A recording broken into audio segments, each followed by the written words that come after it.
We've got Yash and Sophia here. All right. So now we are back in this room, back on this stage, and just before you had a whole day of all these adults talking about your generation. Wanted to get a sense. What did we get right? Was there something where we're like, yeah, they hear it, they got me? Any of those moments that you felt from today's events? Yeah, so excited to be back for round two. But something that really resonated with me was what Secretary Clinton said about how the most vulnerable groups are the ones that are the least represented.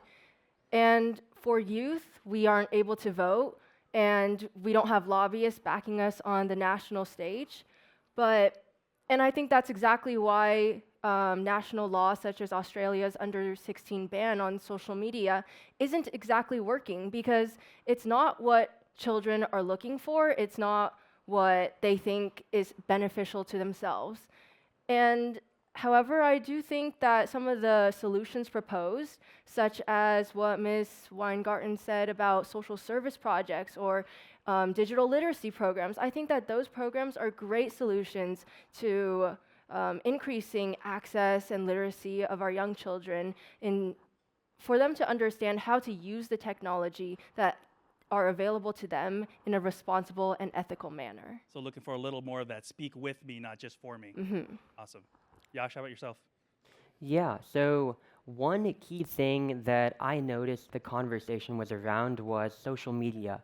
Some of the breakout sessions talked about how social media can be negative for students and what steps can we take to prevent it from, hurting adolescents. The key piece that I really enjoyed with social media and AI was that area, a sandbox, so to speak, where students can experiment and make mistakes. One of the most impactful things for me personally has been the ability to try things out, learn from the mistakes that I'm making, and get better as a result of that. And that is one thing that I noticed people were talking about, and I really enjoyed. Amazing. So we had so many great speakers. Was there anything that surprised you? Anything that made you want to dive deeper or learn more about? Yeah. So one key statistic that surprised me significantly was that 1 in 3 students graduating high school, so 12th grade, actually were not proficient at English, and that number is 1 in 4 for math. It surprised me because living in Silicon Valley, I'm in a sort of bubble where most of my peers are pretty good at math, pretty good at English, taking AP and honor courses. But when you zoom out to the entire United States, that's not always the case. And I think that discrepancy is something that I've been underestimating up until now. Yeah. How about Yeah, yourself? and I think kind of jumping off of what Yash just said about this insider bias, I sort of saw that within the statistics presented by the pollsters in the morning panel as well, in which I felt like living in the Silicon Valley, my peers are pretty pessimistic about their futures with AI versus the statistics that were presented stated that parents were much more pessimistic than their kids. And I think they also stated that or I'm not quite sure, but I just felt like the statistics on a national level didn't quite represent what I saw my peers thinking about in the Silicon Valley. And I think that points to an insider bias in which we have more access, we have a higher average we have a higher average income in the Silicon Valley, and this also points to a problem of equity and inequality that Gen AI highlights.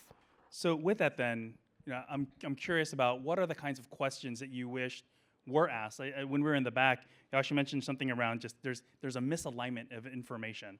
Can you share a little bit more about that? Yeah, absolutely.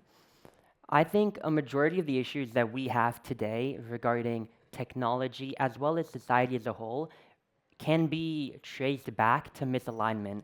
When you think about recently, where you have large companies firing, to be frank, a ton of different people, their stock price goes up and thousands end up without a job.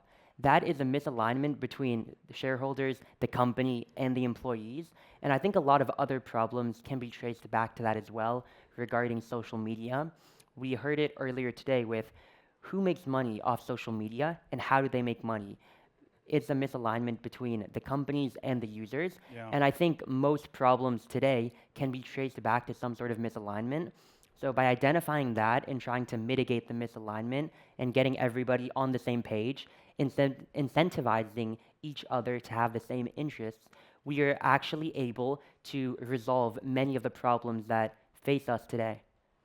Yeah. Sophia, you're mentioning something around kind of this better understanding, this erosion around understanding or around cognitive load, and just kind of better diving into like what that really means. Because in your experience, or at least in how you've seen other youth using tools, how do we best kind of address that issue? Or could you expand on that a little bit more? Yeah, I think we did talk a lot today about how increasing AI use could lead to over-reliance or an offloading of your cognitive load, and how that could lead to an erosion of critical thinking. But I think what is missing is how can we use Gen AI to elevate our critical thinking? And in a lot of recent research, it has shown that the way that you use AI, the task specificity of the way that you use Gen AI can actually lead to positive benefits. So for instance, in a study about pre-service teachers and their usage of Gen AI in academic achievement, they found that when it was used to promote shared metacognition, so for group reflection or for giving peers feedback, that actually led to an increase in cognitive, in critical thinking. So I think that the way that Gen AI is implemented within classrooms and the task specificity of it all could actually lead to more critical thinking for our children. So within all that then, I mean, because we've got like a minute and 20 seconds left, what would you like? What's your call to action to the folks here in the room to kind of like walk away with, or just to kind of get thinking about as young people who are seeing everything happening around them, to them, in many ways, informed by them, but not necessarily being driven by them? So what do you want them to walk away with as something to consider, as there are so many of you here, but then back at school that want to be a part of this conversation, want to be a part of the solution?